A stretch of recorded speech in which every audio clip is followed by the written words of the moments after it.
The biggest challenges of the traditional classroom are that it's boring. Students tend to seem to be interested in the assignments. I didn't want to read them. You feel like you're doing all the work. And only some of the students really leave the class with the kind of information and skills that I was hoping they would leave with.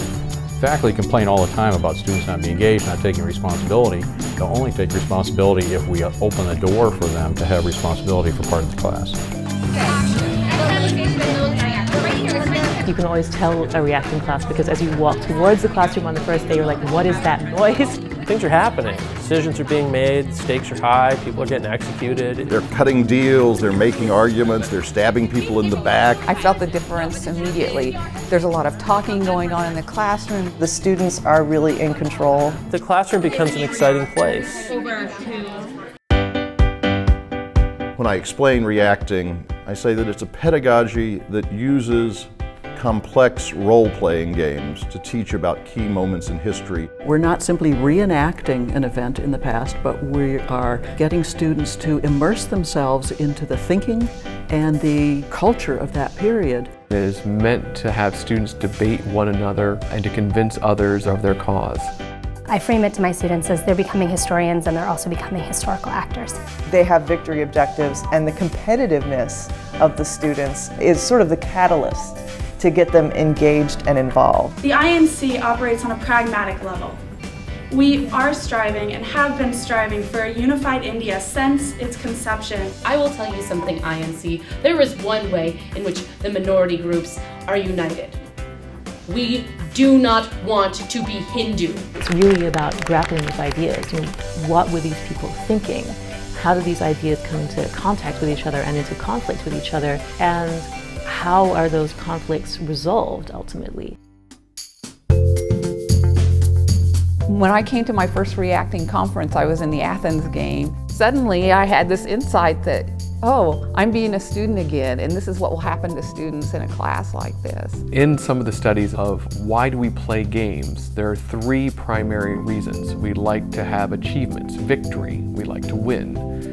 A second one is that we like to have this immersion in a new environment. And a third is we like to socialize, we like to play with others. Reacting has all three of those primary elements that make games addictive, powerful, and engaging. When I first started teaching, I was really big on teaching students skills.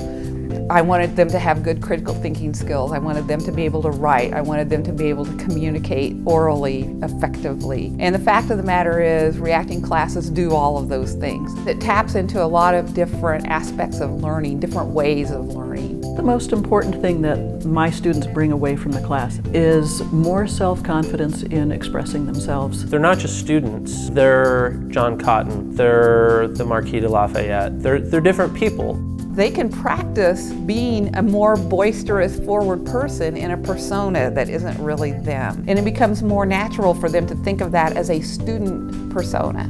The pedagogy motivates students to want to do the things that you want them to do. Not just that you're telling them you have to make a better argument or you have to explore this topic in greater depth. They want to, they go off and do it. There's a knowledge is power element, and the students do additional work in order to get more power in the game. You find people reacting who not only, they remember who every other character was forever after, and they remember the details of the arguments, and they remember the materials that they used. It's a much more impactful way for the students to learn, and it sticks.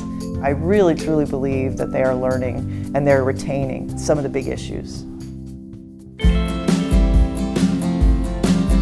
One of the things that I get from reacting that I really haven't gotten from any other pedagogy yet is a very good, clear indication as to who these students are.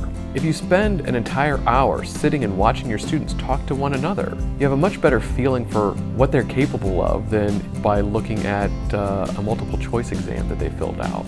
Now that I started using reacting, I can't stand to lecture because reacting has taught me as an instructor that the students can do a lot more and they can find their way to the answer without us having to provide it all the time in a lecture. I really have truly become an advocate for reacting.